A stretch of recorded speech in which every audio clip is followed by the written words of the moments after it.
Welcome to the class 12 of biology. I am Dr. Vanna Sharma from Lala Jagdish Prasad Saraswati Vidya Mandir Inter College, Muzaffarnagar. बच्चों, ऐसा कौन सा substance जीवों में पाया जाता है, वो कौन सा पदार्थ है जो पीढ़ी दर पीढ़ी स्थानांतरित होता रहता है, एक पीढ़ी से दूसरी पीढ़ी में, दूसरी से तीसरी पीढ़ी में पहुंचता रहता है और उसमें द्विगुणन की क्षमता होती है। वो अपने आप को डुप्लीकेट कर सकता है, डबल बना सकता है। इसी कैपेसिटी के कारण ही वो एक पीढ़ी से दूसरी पीढ़ी में स्थानांतरित होने पर भी खत्म नहीं होता है। जी हाँ बच्चों, आपने सही गैस किया, ये है डीएनए। आज हम इसी पदार्थ के स्ट्रक्चर के बारे में पढ़ेंगे। आज का हमारा टॉपिक है स्ट्रक्चर ऑफ डीएनए।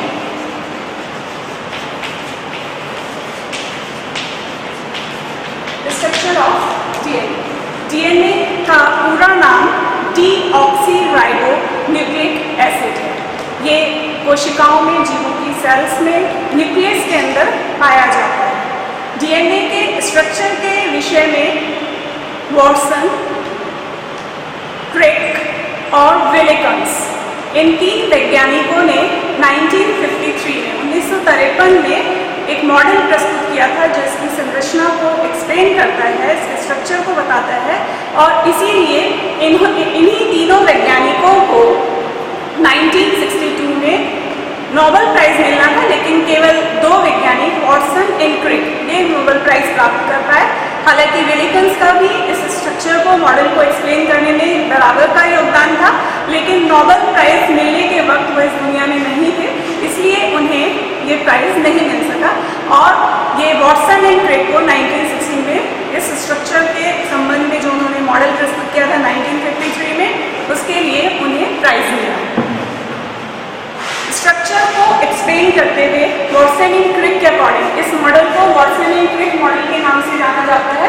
और इस स्ट्रक्चर को एक्सप्लेन करते हुए उन्होंने बताया कि जो डीएनए का मॉडल है वो दो चेन से बना हुआ होता है। एक चेन यहाँ पर ये है और दूसरी चेन ये, दो श्रृंखलाओं का बना हुआ होता है।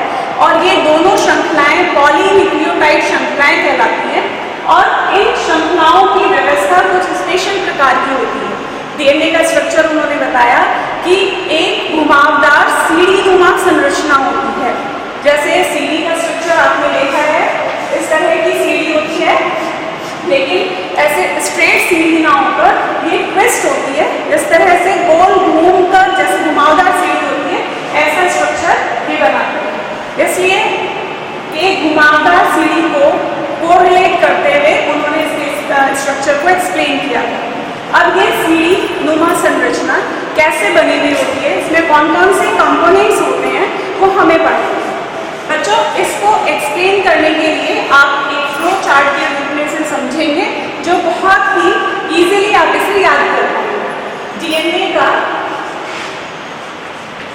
जो एक मॉलिक्यूल होता है, एक अणु, डीएनए का एक अणु, जैसे कि अभी मैंने बताया, दो पॉलीन्यूक्लियोटाइड श्रृंखला का बना होता है। दो पॉलीन्यूक्लियोटाइड, दो चेन है, दो पॉलीन्यूक्लियोटाइड चेन है जो डीएनए के एक अणु को बनाती है। एक चेन यहाँ पर ये है और एक चेन ये है। अब पॉली मीन्स होता है मैनी। अगर हम इसके शाब्दिक अर्थ को देखते हैं तो पॉली का मतलब होता है अनेक, और उसके साथ जुड़ा हुआ है न्यूक्लियोटाइड। दैट मीन्स अनेक न्यूक्लियोटाइड की बनी श्रृंखला, जिसे हम पॉलीन्यूक्लियोटाइड श्रृंखला या पॉलीन्यूक्लियोटाइड चेन कहते हैं। लेकिन ये न्यूक्लियोटाइड, अनेक न्यूक्लियोटाइड की श्रृंखला किससे बनी हुई है? बहुत सारे न्यूक्लियोटाइड से। मैनी न्यूक्लियोटाइड्स, यानी कि हम यहाँ से देखते हैं बहुत सारे मैनी न्यूक्लियोटाइड्स मिलकर पॉलीन्यूक्लियोटाइड चेन बनाते हैं और दो पॉलीन्यूक्लियोटाइड चेन मिलकर डीएनए का एक अणु बनाते हैं। अब ये न्यूक्लियोटाइड कैसे बने हुए होते हैं? इसके तीन मुख्य कंपोनेंट्स होते हैं जो हमें याद करने होंगे। एक है पेंटोज शुगर, शुगर, या हम इसे पेंटोज शर्करा भी कहते हैं। हिंदी में इसे पेंटोज शर्करा।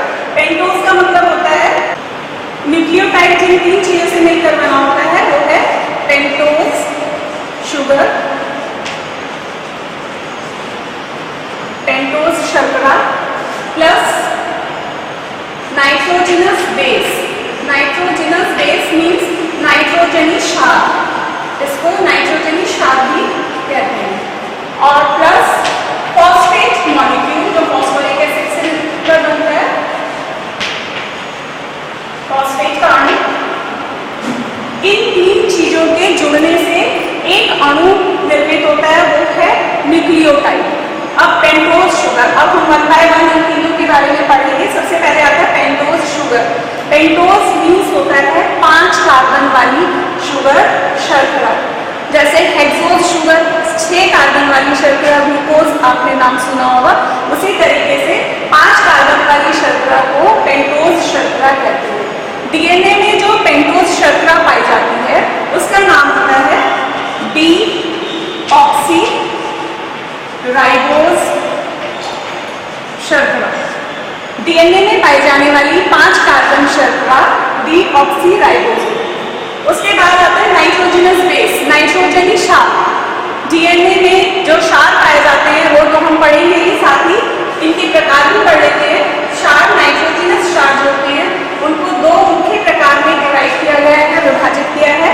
फर्स्ट है purine, purines, and second is pyrimidines.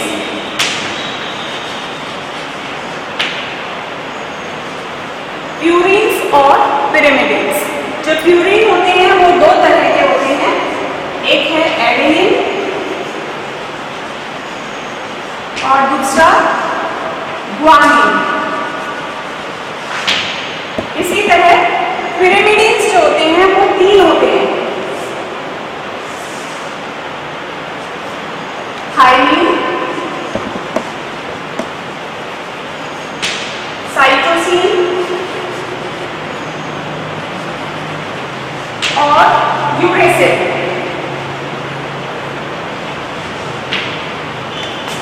Thiamine, cytosine और यूरेसिल। बच्चों को डीएनए में जो प्यूरिन्स हैं वो तो एडेनिन और ग्वानिन है ही, लेकिन पिरिमिडिन्स जो दिए गए हैं वो मैंने यहाँ 3 लिखे हैं। इनमें से ये वाला पिरिमिडिन डीएनए में नहीं होता, केवल 2 पिरिमिडिन जो होते हैं वो है थायमिन और साइटोसिन। एडेनिन को कैपिटल ए से प्रदर्शित किया जाता है, ग्वानिन को कैपिटल जी से प्रदर्शित किया जाता है, थायमिन को कैपिटल डी से, एंड साइटोसिन को कैपिटल सी से। ये 4 नाइट्रोजनस बेस डीएनए में पाए जाते हैं।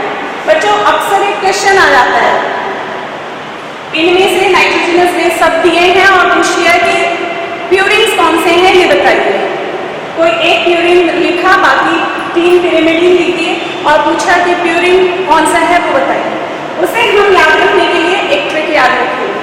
पहले हमें इनके प्रकार याद रखने हैं, प्यूरिन्स और पिरिमिडिन्स। डिक्शनरी का ऑर्डर हम इसमें याद रखेंगे, डिक्शनरी देखनी आपको आती ही होगी। प्यूरिन्स और पिरिमिडिन्स में कौन सा शब्द डिक्शनरी में पहले आता है ये हम सोचते हैं। देखिए पी फर्स्ट लेटर है दोनों में ही, तो पी से डिसाइड नहीं हो सकता। सेकेंड लेटर प्यूरिन में यू है और पिरिमिडिन में वाई है, तो इससे क्या पता चलता है प्यूरिन पहले आएगा डिक्शनरी में, इसलिए हमने इसको पहले लिखा हुआ है। इसका जो क्लासिफिकेशन किया, वर्गीकरण किया, प्यूरिन को पहले लिखा है और पिरिमिडिन को बाद में। पहले इतना याद रख लेते हैं इस तरीके से। उसके बाद अब ये चारों नाइट्रोजनस, 5 नाइट्रोजनस बेस में से डीएनए में 4 ही हैं, तो इनमें से कौन से प्यूरिन और पिरिमिडिन है ये याद रखने के लिए भी हम पहले तो अल्फाबेटिकल ऑर्डर ही याद रखते हैं। हम देखते हैं एडेनिन पहले लिखा हुआ है हमने ए डिक्शनरी में सबसे पहले हो।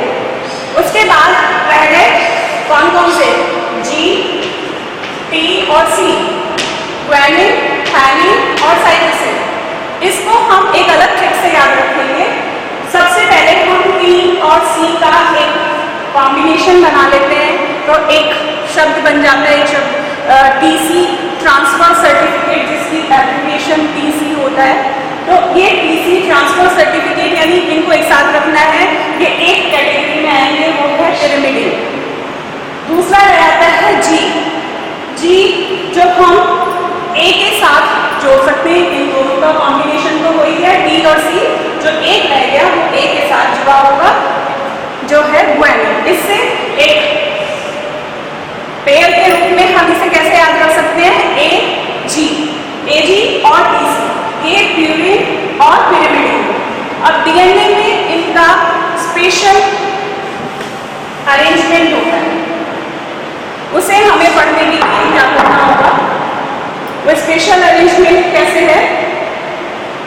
जब हम किसी सीडी ह्यूमन स्ट्रक्चर को पढ़ रहे हैं और हमने अभी ये पढ़ा कि न्यूक्लियोटाइड जो है वो इन तीन चीजों से मिलकर बना हुआ होता है, पेंटोज शुगर, नाइट्रोजनी क्षार और फॉस्फेट।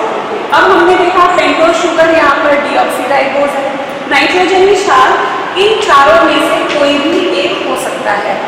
एक कोई भी क्षार मिलकर फॉस्फेट मॉलिक्यूल के साथ जुड़कर एक न्यूक्लियोटाइड मिलाएगा, ये तीनों मिलकर एक न्यूक्लियोटाइड बनाएंगे। अब इनका अरेंजमेंट भी स्पेसिफिक, इनका परस्पर जो जोड़ है वो भी स्पेसिफिक टाइप का होता है, वो हम पहले देखते हैं। जो पेंटोज शुगर जैसे अभी हम पढ़ रहे हैं वो हमने बताया आपको कि ये 5 कार्बन वाली शुगर होती है, जिसका स्ट्रक्चर एक साइक्लिक स्ट्रक्चर होता है, चक्रीय संरचना होती है। 5 कार्बन वाले शुगर को इस पेंटागन शेप से प्रदर्शित किया जाता है, जिसका फर्स्ट कार्बन यहाँ, सेकेंड यहाँ, थर्ड यहाँ पर, फोर्थ यहाँ और फिफ्थ कार्बन इस तरीके से CH2OH के रूप में यहाँ होता है। 5वां कार्बन यहाँ स्थित होता है। 5वें कार्बन से फॉस्फेट का मॉलिक्यूल जुड़ा हुआ होता है। हमने कहा शुगर जो है वो इन दोनों के साथ भी जुड़ी हुई है, तो शुगर का ये शुगर है पेंटोज शुगर, इससे फॉस्फेट मॉलिक्यूल 5वें कार्बन से जुड़ता है और इसके पहले कार्बन से इनमें से कोई भी एक नाइट्रोजनस बेस जुड़ता है। जैसे फॉर एग्जांपल हम सबसे पहले एडेनिन ही ले लेते हैं, फर्स्ट कार्बन से एडेनिन जुड़ेगा इस तरह से। अब इसी तीनों चीजें यहाँ पर फॉस्फेट भी हो गया, नाइट्रोजनस बेस भी हो गया और पेंटोज शुगर भी हो गया, ये तीनों चीजें मिलकर क्या बनाते हैं, एक न्यूक्लियोटाइड। एक न्यूक्लियोटाइड इस तरह से बन गया, लेकिन बनाना क्या है, पॉलीन्यूक्लियोटाइड चेन, यानी कि इस तरह के बहुत सारे न्यूक्लियोटाइड एक श्रृंखला के रूप में जुड़ेंगे तब ये चेन बनेगी, एक चेन बन जाएगी। अब मान लीजिए दूसरा एक और न्यूक्लियोटाइड है, ये 5 कार्बन वाली शुगर हो गई। फर्स्ट कार्बन पर हम कोई भी नाइट्रोजनस बेस ले सकते हैं, जैसे ग्वानिन हमने लिया, और इसके फिफ्थ कार्बन यानी यहाँ फोर्थ है, फिफ्थ यहाँ पर जुड़ा फॉस्फेट मॉलिक्यूल, इस तरह से दूसरा न्यूक्लियोटाइड बन गया। तीसरा न्यूक्लियोटाइड एक और, यहाँ पर फर्स्ट कार्बन पर नाइट्रोजनस बेस, कौन सा कोई भी ले लेते हैं अभी, थायमिन लिया, और फिफ्थ कार्बन पर एक फॉस्फेट मॉलिक्यूल। इस तरह के न्यूक्लियोटाइड एक लाइन में व्यवस्थित हैं, लेकिन ये न्यूक्लियोटाइड भी परस्पर एक दूसरे से जुड़ेंगे तब श्रृंखला बनेगी। तो ये न्यूक्लियोटाइड कैसे जुड़ते हैं, एक न्यूक्लियोटाइड का फॉस्फेट मॉलिक्यूल दूसरे न्यूक्लियोटाइड के शर्करा मॉलिक्यूल के तीसरे कार्बन से, आप देख रहे हैं यहाँ तीसरा कार्बन, तीसरे कार्बन से जुड़ता है। इसी तरीके से अब ये जो नेक्स्ट न्यूक्लियोटाइड है, ये इसका फॉस्फेट मॉलिक्यूल इससे पहले वाले न्यूक्लियोटाइड के तीसरे कार्बन से जुड़ता है। इस तरह एक चेन कंटिन्यूअसली बनती चली जाती है। अब ये कौन से जुड़ते हैं ये भी हमें याद रखना है। एक न्यूक्लियोटाइड का शर्करा शुगर का मॉलिक्यूल तीसरे कार्बन से दूसरे न्यूक्लियोटाइड के फॉस्फेट से जिस बॉन्ड से जुड़ता है उसको कहते हैं फॉस्फोडाइएस्टर बॉन्ड। Phosphodiester bond. जो नाइट्रोजनस बेस शर्करा से जुड़ता है वो शुगर जो है इसका फर्स्ट कार्बन नाइट्रोजनल क्षार के N एटम से, नाइट्रोजन एटम से जुड़ता है और ग्लाइकोसिडिक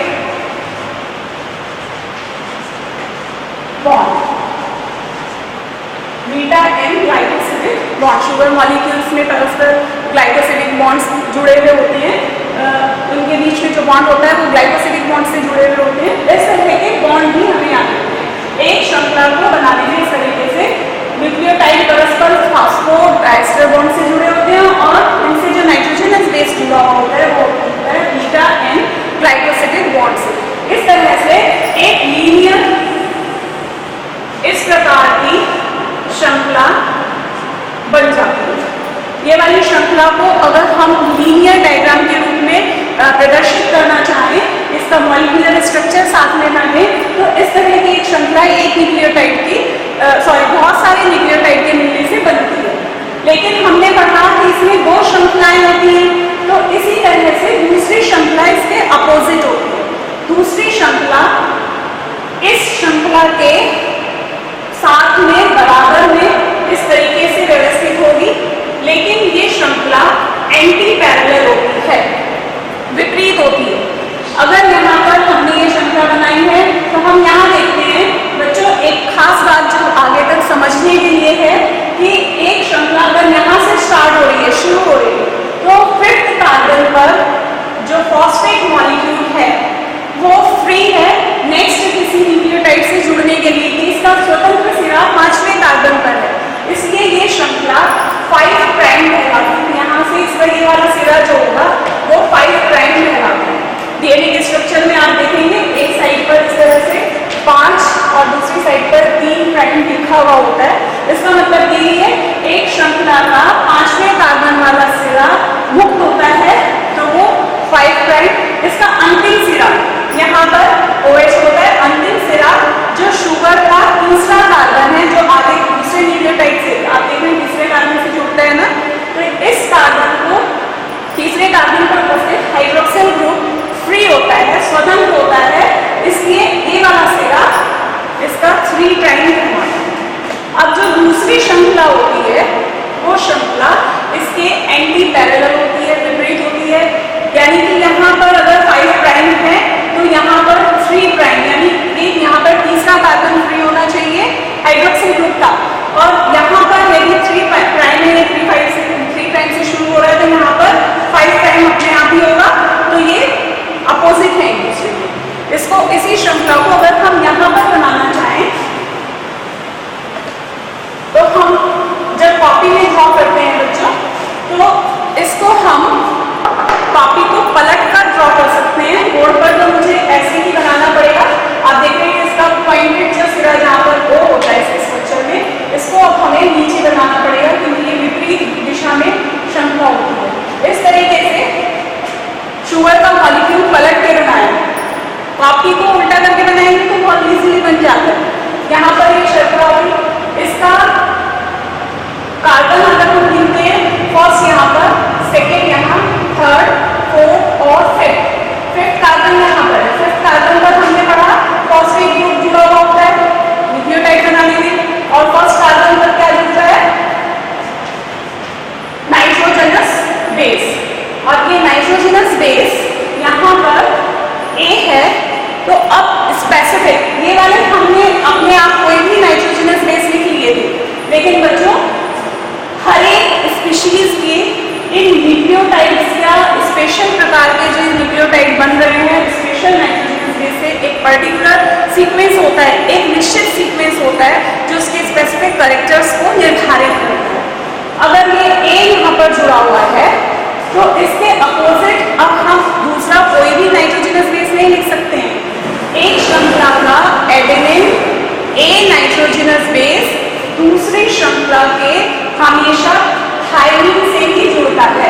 आप क्या देखेंगे, थायमीन जो है वो पिरिमिडीन है और एडेनिन है प्यूरीन, यानी एक श्रृंखला का प्यूरीन दूसरी श्रृंखला के पिरिमिडीन से ही जुड़ता है, और वो भी एक हमेशा थायमीन से ही जुड़ता है। तो इसके अपोजिट थायमीन T लिखा जाएगा। इसी तरह दूसरा न्यूक्लियोटाइड अगर बन रहा है, ये 5th कार्बन पर फॉस्फेट और 1st कार्बन पर अगर यहाँ ग्वानिन क्या है, प्यूरिन, इसके साथ प्यूरिन जुड़ेगा, लेकिन कौन सा? केवल सी, साइटोसिन। इसके अपोजिट साइटोसिन ही होना चाहिए, एक न्यूक्लियोटाइड ही बनेगा। अब ये परस्पर एक दूसरे से जुड़े हुए होते हैं, first second third, third carbon यहाँ पर आ रहा है तो ये फॉस्फेट यहाँ से जुड़ा हुआ होगा। इसी तरह हम आगे भी श्रृंखला को निर्मित कर सकते हैं, इस तरीके से ये बनेगा। अब एक श्रृंखला ये बन गई, इसके अपोजिट, यानी ये वाली श्रृंखला हमने ये बनाई। इसका हम यहाँ पर देखते हैं 3 कार्बन जोड़ने के लिए फ्री है तो ये 3 प्राइम है, यहाँ पर फॉस्फेट मॉलिक्यूल फ्री है तो ये 5 प्राइम है। दोनों श्रृंखलाएं एक दूसरे के अपोजिट उपस्थित हैं, लेकिन दोनों श्रृंखलाएं भी परस्पर एक दूसरे से जुड़ी हुई होती हैं। अब उस बॉन्ड को भी हमें याद करना होगा, बहुत ही वीक बॉन्ड होता है जो इजीली सेपरेट कर सकता है दोनों श्रृंखलाओं को। टूटने पर अगर ये बॉन्ड टूट जाए तो दोनों श्रृंखलाएं फिर से अलग हो सकती है। ये बॉन्ड होता है एडेनिन और ग्वानिन के बीच डबल हाइड्रोजन बॉन्ड, ग्वानिन और साइटोसिन के बीच ट्रिपल हाइड्रोजन बॉन्ड। ऐसे मॉलिक्यूलर स्ट्रक्चर में हम इसको डॉटेड लाइन से रिप्रेजेंट करते हैं।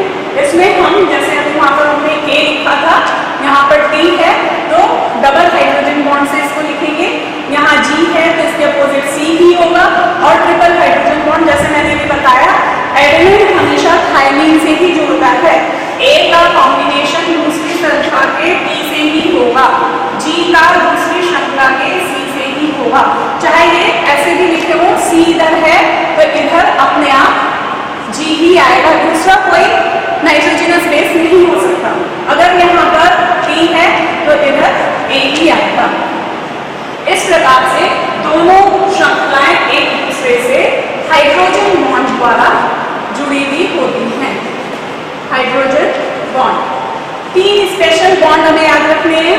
एक श्रृंखला का न्यूक्लियोटाइड का शुगर दूसरे श्रृंखला के न्यूक्लियोटाइड के फॉस्फेट मॉलिक्यूल से फॉस्फोडाइस्टर बॉन्ड से जुड़ती है। शुगर से nitrogenous base beta and glycosidic bond से जुड़ते हैं, और दोनों ही श्रृंखलाएं एक दूसरे से हाइड्रोजन बॉन्ड द्वारा जुड़ती हैं।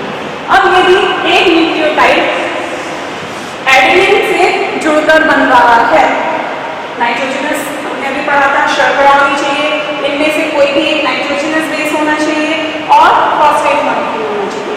अगर शुगर के साथ के वाला नाइट्रोजनस बेस है तो उससे बनने वाला न्यूक्लियोटाइड कहलाता है डीऑक्सी एडिनोसिन मोनोफॉस्फेट। अगर ये न्यूक्लियोटाइड जी से बन रहा है तो ये कहलाता है डीऑक्सी ग्वानोसिन मोनोफॉस्फेट। ये न्यूक्लियोटाइड के नाम है। इसी तरह से अगर न्यूक्लियोटाइड थायमिन से बन रहा है तो डीऑक्सी थायमिन मोनोफॉस्फेट और डीऑक्सी साइटोसिन मोनोफॉस्फेट। ये वैसे डीएनए में होता ही नहीं है, इसलिए हम इसका जिक्र नहीं करेंगे। जो भी न्यूक्लियोटाइड में जो सा नाइट्रोजनस बेस होगा उसके अकॉर्डिंग उनके नाम ये होंगे, और ये स्पेसिफिक वे में अरेंज रहते हैं। अब इसके बाद क्या होता है,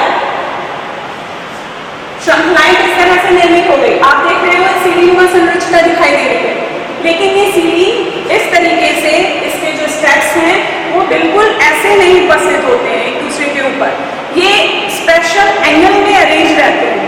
अगर एक स्टेप ये है सीढ़ी का, एक क्षैतिज डंडा ये है, तो इसके ऊपर दूसरा जो होता है वो 36 डिग्री के एंगल पर होता है। इसके ऊपर जो आएगा वो फिर 36 डिग्री के एंगल पर आएगा। हर स्टेप इस तरह थोड़े से एंगल में होगा तो आप देखेंगे वो इस तरह गोल घूमता चला जाएगा और पूरा गोल घुमावदार सीढ़ी के रूप में संरचना होगी, ऐसी स्ट्रेट नहीं होगी। गोल घुमावदार सीढ़ी इस तरह से दिखाई देती है। बच्चों, जिस तरह हर सीढ़ी में आपने देखा है एक वर्टिकल डंडा होता है, ऊर्ध्वाधर डंडा होता है, और ये दो डंडे ऐसे होते हैं, और इनके बीच में जो स्टेप्स होते हैं ये क्षैतिज डंडे के, हॉरिजॉन्टल डंडे के बने हुए होते हैं। इस डंडे के बनने में जैसे अभी हमने यहाँ देखा शुगर और फॉस्फेट एकांतर क्रम में व्यवस्थित होते हैं। ये वाले डंडे पहले शुगर, जहाँ पर नाइट्रोजन बेस जुड़ा हुआ होता है वहां पर होती है शुगर, फिर फॉस्फेट, फिर नाइट्रोजन बेस जुड़ा है, फिर शुगर। इस तरीके से ये एकांतर क्रम में व्यवस्थित होते हैं। अब हम ये भूल जाए कि हमने अगर ऐसा डायग्राम बनाया है कि यहाँ शुगर आएगा कि फॉस्फेट, तो आप इसे ऐसे स्ट्रिक से याद रखो। शुगर क्या होता है? चिपचिपा पदार्थ होता है। अगर हम ऐसे सीढ़ी बना रहे हैं तो यहाँ पर इस डंडे को इससे अटैच करने के लिए कील से जोड़ेंगे ना, तो अब कील तो है नहीं, यहाँ पर ये किससे चिपकेगी? ये इस शर्करा चिपचिपे पदार्थ से, शुगर से ये वाला डंडा चिपकता है। इस तरह से हम इसे याद रख सकते हैं। यहाँ पर शुगर, फिर फॉस्फेट मॉलिक्यूल, फिर शुगर, फिर फॉस्फेट। तो ये वाला डंडा इन्हीं शुगर और फॉस्फेट मॉलिक्यूल से एकांतर क्रम में व्यवस्थित होने से बनता है।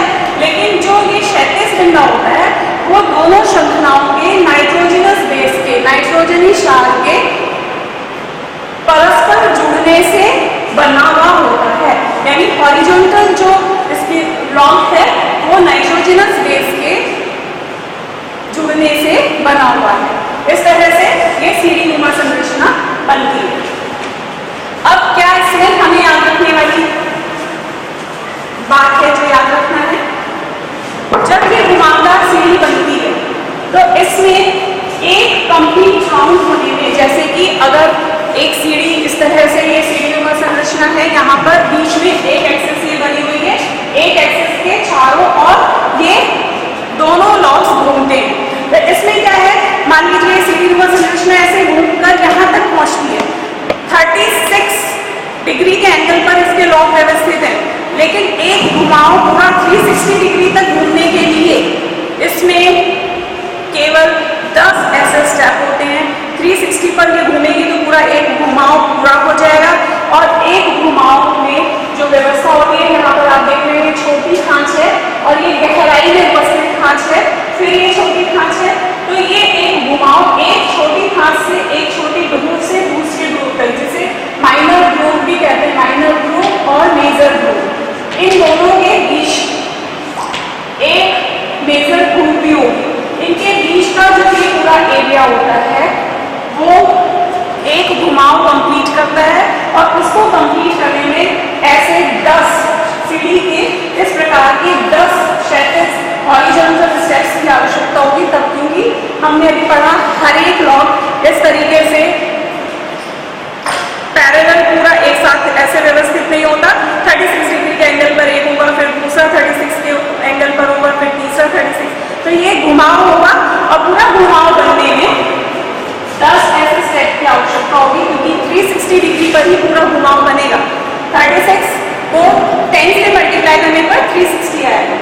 तो इस तरह से 10 डंडे जब पूरा घूमकर एक चक्कर बनाते हैं तो उनके बीच की दूरी को जो हम देखते हैं वो आता है 0.34 नैनोमीटर या 3.4 एंगस्ट्रॉम। पहले एंगस्ट्रॉम यूनिट का यूज किया जाता था, आजकल नैनोमीटर से हम लिखते हैं। तो आप कुछ भी जो बेहतर लगे याद कर सकते हैं।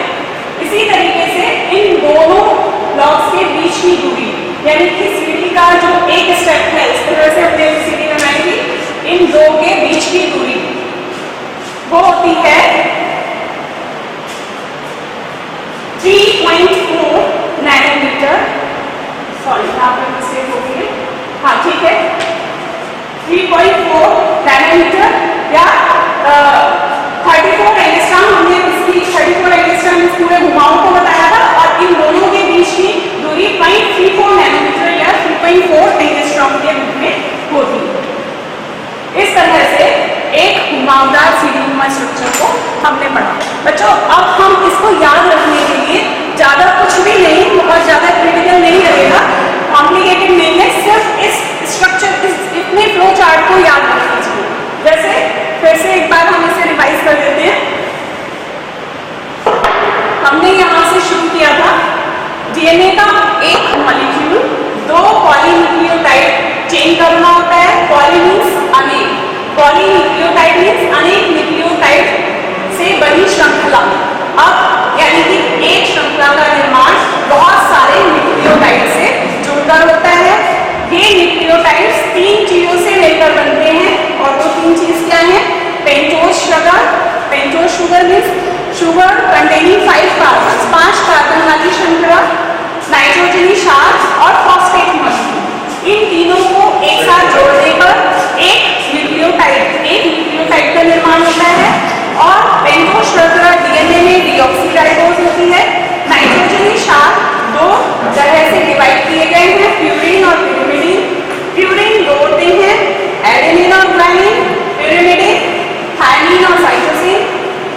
बच्चों इनको कैसे याद कर सकते हैं, मैंने आपको ट्रिक बताई है।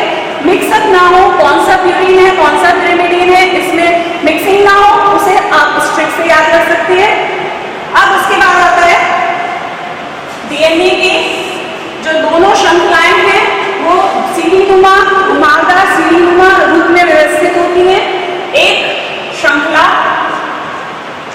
का जो वो वर्टिकल डंडा है, जो ऊर्ध्वाधर डंडा है, वो शुगर, ये शुगर और फॉस्फेट इन दोनों के एकांतर क्रम में व्यवस्थित होने से बनता है। और सीढ़ी का जो ये क्षैतिज डंडा है वो नाइट्रोजनस बेस पेयर से बनता है।